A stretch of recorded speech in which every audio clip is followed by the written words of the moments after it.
ಕಡಿಮೆ ಸಿಬಿಲ್ ಸ್ಕೋರ್ ನಿಂದ ಸಾಲ ಕ್ರೆಡಿಟ್ ಕಾರ್ಡ್ ಅಪ್ಲಿಕೇಶನ್ ರಿಜೆಕ್ಟ್ ಆಗ್ತಾ ಇದೆಯಾ? ಇನ್ನು ಮುಂದೆ ಆಗಲ್ಲ. SBM Z ಕ್ರೆಡಿಟ್ ಕಾರ್ಡ್ ಬಳಸಿ ಈಸಿಯಾಗಿ ಕ್ರೆಡಿಟ್ ಸ್ಕೋರ್ ಅನ್ನ 750 ಗಿಂತ ಜಾಸ್ತಿ ಮಾಡ್ಕೋಬಹುದು. ಇದೊಂದು FD ಆಧಾರಿತ ಕಾರ್ಡ್. UPI ಬಳಸಿ ಕ್ರೆಡಿಟ್ ಕಾರ್ಡ್ ಬ್ಯಾಲೆನ್ಸ್ ಅನ್ನ ಖರ್ಚು ಮಾಡಬಹುದು. FD ಗೆ RBI ಗ್ಯಾರಂಟಿಯೊಂದಿಗೆ 7% ಇಂಟ್ರೆಸ್ಟ್ ಕೂಡ ಸಿಗುತ್ತೆ. 30 ದಿನದಲ್ಲೇ ಕ್ರೆಡಿಟ್ ಸ್ಕೋರ್ ನಲ್ಲಿ ಇಂಪ್ರೂವ್ಮೆಂಟ್ ಕೂಡ ನೋಡಬಹುದು. ಡಿಸ್ಕ್ರಿಪ್ಷನ್ ಹಾಗೂ ಪಿನ್ ಕಾಮೆಂಟ್ ನಲ್ಲಿರೋ ಲಿಂಕ್ ಮೂಲಕ Z ಆಪ್ ಡೌನ್ಲೋಡ್ ಮಾಡಿ. ನಮಸ್ಕಾರ ಸ್ನೇಹಿತರೆ. OTT ಮಾಡರ್ನ್ ಯುಗದ ಕೇಬಲ್ ಟಿವಿ ಜಗತ್ತಿನಾದ್ಯಂತ 500 ಕೋಟಿಗೂ ಅಧಿಕ ಜನ ಬಳಸ್ತಾ ಇರೋ ದೊಡ್ಡ ಸರ್ವಿಸ್. ಈಗ ಗ್ರಾಹಕರನ್ನ ಬಾಳೆಹಣ್ಣಿನ ಸಿಪ್ಪೆ ಸುಲಿದಂತೆ ಸುಲಿಯೋಕೆ ಪ್ಲಾನ್ ಮಾಡ್ತಿದ್ದಾರೆ. ಅದರಲ್ಲೂ ಅಮೆಜಾನ್ ಪ್ರೈಮ್ ದಿಢೀರಂತ ನಿಮ್ಮ ಜೇಬಿಗೆ ಸಾವಿರಾರು ರೂಪಾಯಿ ಕನ್ನ ಹಾಕೋಕೆ ಹೊಸ ಸ್ಕೀಮ್ ತಗೊಂಡ್ಬಂದಿದೆ. ನೀವು ಅಮೆಜಾನ್ ಪ್ರೈಮ್ ತಗೊಂಡು ಚೆನ್ನಾಗಿ ಆ್ಯಡ್ ಇಲ್ಲದೆ ನಾವು ನೋಡೋಣ, ಕಾಂಟೆಂಟ್ ನೋಡೋಣ, ಮೂವಿ ನೋಡೋಣ, ಮಸಾಲೆ ನೋಡೋಣ ಅಂತ ಹೇಳಿ ತಗೊಂಡಿರ್ತೀರಲ್ಲ, ಈಗ ಬೆಂಬಿಡದ ಬೇತಾಳನಂತೆ ಮತ್ತೆ ಬ್ಲೇಡ್ ಹಾಕೋಕೆ ಬಂದಿದ್ದಾರೆ. ಜೂನ್ 17ರಿಂದ ಎಲ್ಲರ ಜೇಬಿಗೆ ಕತ್ತರಿ ಹಾಕೋ ಪ್ರೋಗ್ರಾಮ್. ಶೀಘ್ರದಲ್ಲಿ ಎಲ್ಲ OTTಗಳು ಈ ನೀತಿಯನ್ನು ಜಾರಿ ಮಾಡ್ತವೆ ಅಂತ ಹೇಳಲಾಗ್ತಿದೆ. ಹಾಗಿದ್ರೆ ಏನಿದು ಹೊಸ ಲೂಟಿ? ಜನರನ್ನ ಗೆಬರೋಕೆ OTT ಮತ್ಯಾವ ಪ್ರೋಗ್ರಾಮ್ ಹಾಕೊಂಡಿದ್ದಾರೆ? OTT ಜಗತ್ತಲ್ಲಿ ಏನೇನಾಗ್ತಿದೆ ಈ ವರದಿಯಲ್ಲಿ ನೋಡ್ತಾ ಹೋಗೋಣ. ಅಮೆಜಾನ್ ಆಡ್ ದಾಳಿ ತಪ್ಪಿಸಿಕೊಳ್ಳೋಕೆ ಡಬಲ್ ದುಡ್ಡು. ಸ್ನೇಹಿತರೆ, ಅಮೆಜಾನ್ ಪ್ರೈಮ್ ಗ್ರಾಹಕರ ಮೇಲೆ ಇಂಥ ಒಂದು ದಾಳಿ ಮಾಡಿದೆ. ಜೂನ್ 17ರಿಂದ ಆಡ್ ಮೇಲೆ ಆಡ್ ಬಿಟ್ಟು ಹಾವಳಿ ಇಡ್ತಾ ಇದ್ದಾರೆ. ಓಕೆ, ನೀವು ಆಡ್ ಹಾಕಲ್ವಾ ಅಂತ ನೀವು ಕೇಳ್ಬೋದು. ಸ್ನೇಹಿತರೆ, ನಮ್ಮ ಈ ಚಿಕ್ಕ ಟೀಮ್ಗೆ ಆಡ್ ರೆವೆನ್ಯೂ ಬಿಟ್ಟರೆ ಈ ಪತ್ರಕರ್ತರ ತಂಡಕ್ಕೆ ಬೇರೆ ಯಾವುದೇ ರೆವೆನ್ಯೂ ಇರೋದಿಲ್ಲ. ಆದರೆ ಸ್ನೇಹಿತರೆ, ಅಲ್ಲಿ ಹೇಗಾಗ್ತಿದೆ ಅಂತ ಹೇಳಿದ್ರೆ, ಅಮೆಜಾನ್ಗೆ ನೀವು ದುಡ್ಡು ಕೊಟ್ಟು ಮೆಂಬರ್ಶಿಪ್ ತೊಗೊಂಡಿರ್ತೀರಿ, ಸಬ್ಸ್ಕ್ರಿಪ್ಷನ್ ತೊಗೊಂಡಿರ್ತೀರಿ. ಅದಕ್ಕೆ ಆ್ಯಡ್ ಇರಲಿಲ್ಲ ಮುಂಚೆ ಒಳಗಡೆ. ಜಸ್ಟ್ ಕಾಂಟೆಂಟ್ ಪ್ಲೇ ಆಗ್ತಿತ್ತು. ನಿಮಗೆ ಟಿ ವಿಗಳಲ್ಲಿ ಯಾರಪ್ಪ ಕಾಯೋದು, ಈ ಚಂದ ಇದು ಅಂತ ಅನ್ಸೋಕೆ ಶುರುವಾಗಿತ್ತು. ಆ ರೀತಿ ಚಟ ಹತ್ತಿಸಿ ಈಗ ಪ್ರತಿ 1 ಗಂಟೆ ವಿಡಿಯೋದಲ್ಲಿ 4ರಿಂದ 6 ನಿಮಿಷದ ಆ್ಯಡ್ ಪ್ಲೇ ಮಾಡೋಕೆ ಶುರು ಮಾಡಿದ್ದಾರೆ.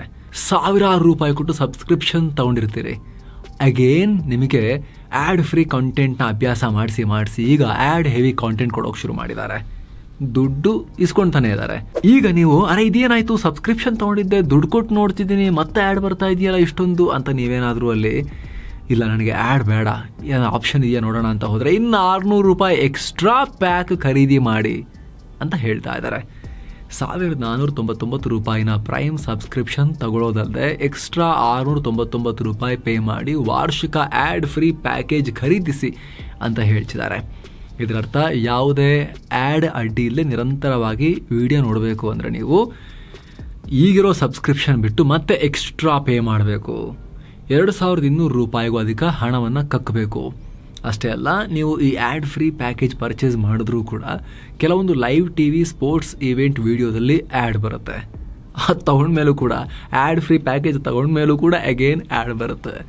ಅಲ್ಲದೆ ವಿಡಿಯೋ ಶುರುವಲ್ಲಿ ಬೇರೆ ಕಾರ್ಯಕ್ರಮದ ಟೀಸರ್ ಪ್ಲೇ ಆಗೋದು ಮುಂದುವರಿಯುತ್ತೆ ಅಂತ ಹೇಳಿದ್ದಾರೆ. ಹೀಗಾಗಿ ಪ್ರೈಮ್ ಗ್ರಾಹಕರು ರೊಚ್ಚಿಗೆದ್ದಿದ್ದಾರೆ. ಇನ್ಸ್ಟಾ, ಟ್ವಿಟರ್, ರೆಡಿಟ್ನಲ್ಲಿ ಅಮೆಜಾನ್ನ ಹಿಗ್ಗಾಮುಗ್ಗ ಜಾಡಿಸ್ತಾ ಇದ್ದಾರೆ. ಅಮೆಜಾನ್ ಪ್ರೈಮ್ ಸ್ಕ್ಯಾಮ್ ಮಾಡ್ತಿದೆ, ಹಗಲು ದರೋಡೆ ಅಂತೆಲ್ಲ ಟೀಕಿಸ್ತಿದ್ದಾರೆ. ಆದರೆ ಅಮೆಜಾನ್ ಮಾತ್ರ ನಾವು ಟ್ರಾನ್ಸ್ಪರೆಂಟ್ ಆಗಿದ್ದೀವಿ, ಪ್ರೈಮ್ ವಿಡಿಯೋ ಈಗ ಕೇವಲ OTT ಅಲ್ಲ, ಎಂಟರ್ಟೈನ್ಮೆಂಟ್ ಸ್ಟೋರ್ ಆಗಿದೆ, ಪ್ಲಾಟ್ಫಾರ್ಮ್ ಆಗಿದೆ ಅಂತ ಹೇಳ್ತಿದ್ದಾರೆ. ಕಾನೂನು ಉಲ್ಲಂಘನೆ. ಸ್ನೇಹಿತರೆ, ಸಬ್ಸ್ಕ್ರಿಪ್ಷನ್ ಮಾಡೆಲ್ ಅರ್ಥನೇ ಫಿಕ್ಸೆಡ್ ಹಣ ನೀಡಿ ಆ ಪ್ಲಾಟ್ಫಾರ್ಮ್ನಲ್ಲಿರೋ ಎಲ್ಲ ಸರ್ವಿಸಸ್ನ ಆಕ್ಸೆಸ್ ಪಡೆಯೋದು ಅಂತ. ಇವರು ಆರಂಭದಲ್ಲೂ ಹಾಗೆ ಇಟ್ಟಿದ್ರು. ಈಗ ಪೇ ಮಾಡಿರೋ ಸರ್ವಿಸ್ಗೆ ಮತ್ತೆ ಎಕ್ಸ್ಟ್ರಾ ಪೇ ಮಾಡಬೇಕು ಅಂತ ಕೇಳ್ತಿದ್ದಾರೆ. ಈಗ ಆಲ್ರೆಡಿ ಸಬ್ಸ್ಕ್ರಿಪ್ಷನ್ ಇದ್ರೂ ಕೂಡ ಕೆಲ ಕಾಂಟೆಂಟ್ ನೋಡೋಕೆ ಎಕ್ಸ್ಟ್ರಾ ಪೇ ಮಾಡಬೇಕು. ಒಂದು ಬೈ ಮಾಡಬೇಕು, ಇಲ್ಲ ರೆಂಟ್ ಮಾಡಬೇಕು ಅನ್ನೋ ವಿಚಿತ್ರ ರೂಲ್ಸ್ ಇಟ್ಟಿದ್ರು.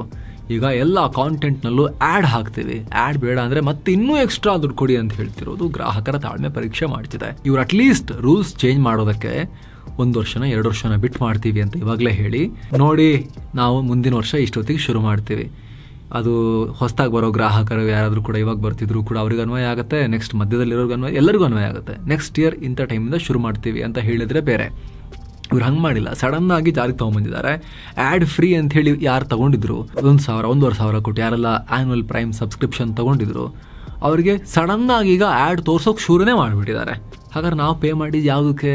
ನೀವು ಅಂಗಡಿಗೆ ಹೋಗಿರ್ತೀರಿ, ನೀವು ಪಚ್ಚ ಬಾಳೆಹಣ್ಣು ಕೇಳಿರ್ತೀರಿ, 5 ರೂಪಾಯಿ ಕೊಟ್ಟು ತಗೊಂಡಿರ್ತೀರಿ, ಚೆನ್ನಾಗಿದೆ, ಭಾಳ ಚೆನ್ನಾಗಿದೆ ಅಂತ ಅನಿಸಿರುತ್ತೆ. ನೀವು ನಾಳೆ ಬರ್ತೀನಿ, ನನಗೆ 2 ಬಾಳೆಹಣ್ಣು ಬೇಕು ಅಂತ 10 ರೂಪಾಯಿ ಕೊಟ್ಟು ಹೋಗಿರ್ತೀರಿ.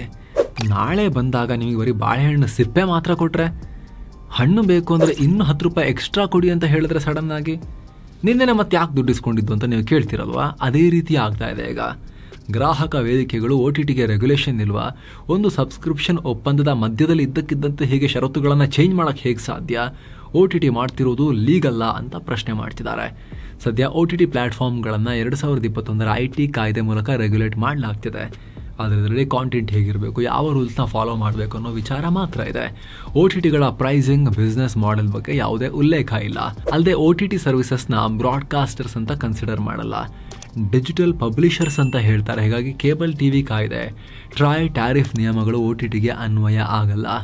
ಈ ಕಾನೂನು ಲೂಪೋಲ್ಸನ್ನು ಬಳಸ್ಕೊಂಡು OTT ಮನಸೋ ಇಚ್ಛೆ ಆಡಿಸ್ತಾ ಇದ್ದಾರೆ. ನಾವು ಕ್ಯಾನ್ಸಲ್ ಮಾಡ್ಕೊಳ್ತೀವಿ, ರೀಫಂಡ್ ಕೊಡಿ ಅಂತ ಹೇಳಿದ್ರೆ ಆಪ್ಷನ್ ಇದೆಯಾ? ಅದು ಕೂಡ ತೋರಿಸ್ತಾ ಇಲ್ಲ ಸದ್ಯಕ್ಕೆ. ಹಾಟ್ಸ್ಟಾರ್ ಅಲ್ಲೂ ಹಾವಳಿ, ನೆಟ್ಫ್ಲಿಕ್ಸ್ಗೂ ಶೀಘ್ರ ಆಡ್ಸ್. ಈ ರೋಗ ಕೇವಲ ಅಮೆಜಾನ್ ಪ್ರೈಮ್ ಒಂದಕ್ಕೆ ಮಾತ್ರ ಸೀಮಿತ ಆಗಿಲ್ಲ. ಇಂತಹ ತಂತ್ರಕ್ಕೆ ಮೊದಲು ಮೇಲ್ಪಂಕ್ತಿ ಹಾಕಿದ್ದು ಡಿಸ್ನಿ ಹಾಟ್ಸ್ಟಾರ್, ಈಗ ಜಿಯೋ ಸ್ಟಾರ್ ಆಗಿದೆ. 2021ರಿಂದಲೇ ವಿಡಿಯೋ ಮಧ್ಯೆ ಆಡ್ ಪ್ರಸಾರ ಮಾಡ್ತಿದ್ದಾರೆ. ಆಡ್ ಬೇಡ ಅಂದ್ರೆ ಹೆಚ್ಚುವರಿ $200 ಕೊಡಬೇಕು. ಆತ MX ಪ್ಲೇಯರ್, ಜಿಯೋ ಸಿನಿಮಾದಂತ OTT ಕೂಡ ಈ ತಂತ್ರವನ್ನ ಫಾಲೋ ಮಾಡ್ತಾ ಇದ್ರು. ಸಬ್ಸ್ಕ್ರಿಪ್ಷನ್ ದುಡ್ಡು ಕೊಟ್ಟು ತಗೊಂಡಿದ್ರು ಕೂಡ ಜಾಹೀರಾತು ನಿಲ್ಸೋಕೆ ಎಕ್ಸ್ಟ್ರಾ ಹಣ. ಈಗ ಅಮೆಜಾನ್ ಪ್ರೈಮ್ ಕೂಡ ಆ ಸಾಲಿಗೆ ಸೇರಿದೆ. ದುರಂತ ಅಂದ್ರೆ ಈ ಕಾಯಿಲೆ ಇಲ್ಲಿಗೆ ನಿಲ್ಲಲ್ಲ. ಮುಂದಿನ ದಿನಗಳಲ್ಲಿ ನೆಟ್ಫ್ಲಿಕ್ಸ್, ಸೋನಿ ಲಿವ್, ZEE5 ಸೇರಿದ ಹಾಗೆ ಬಹುತೇಕ OTTಗಳಿಗೆ ಇದು ಹರಡುತ್ತೆ. ನಷ್ಟದಲ್ಲಿ OTT ಜಗತ್ತು. ಈ ಪಾಯಿಂಟ್ ಕೂಡ ನೋಡಬೇಕು. ಸ್ವಲ್ಪ ನಾವು ಫೇರ್ ಇರಬೇಕಲ್ಲ. ಸುಮ್ಮನೆ ಅವ್ರ ಮೇಲೆ ಮುಗಿಬೀಳೋ ಟೈಮ್ನಲ್ಲಿ ಅವರು ಬದುಕ್ತಾ ಇದ್ದಾರಾ, ಅವ್ರಿಗೆ ದುಡ್ಡು ಆಗ್ತಿದೆಯಾ, ಅದನ್ನು ಕೂಡ ನೋಡೋಣ. ಈಗ ಅದೊಂದು ಬಹಳ ಚೆನ್ನಾಗಿಲ್ಲ ಸ್ಥಿತಿಗತಿಯಲ್ಲಿ ನೋಡಿದ್ರೆ. OTT ಸಬ್ಸ್ಕ್ರೈಬರ್ ಸಂಖ್ಯೆ ಕ್ರಮೇಣ ಕುಸಿತಾ ಇದೆ. ಆರ್ಮ್ಯಾಕ್ಸ್ ಮೀಡಿಯಾ ಪ್ರಕಾರ 2023ರಲ್ಲಿ OTTಗಳು 15.3 ಕೋಟಿ ಭಾರತೀಯ ಪೇಯ್ಡ್ ಸಬ್ಸ್ಕ್ರೈಬರ್ಸ್ನ ಹೊಂದಿದ್ರು.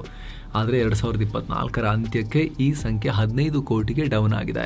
OTT ಬಳಕೆಯ ಟೈಮ್ ಕೂಡ 25.9 ಬಿಲಿಯನ್ ಗಂಟೆಗಳಿಂದ 21.7 ಬಿಲಿಯನ್ ಗಂಟೆಗೆ ಇಳಿದಿದೆ. 16% ಡ್ರಾಪ್ ಆಗಿದೆ.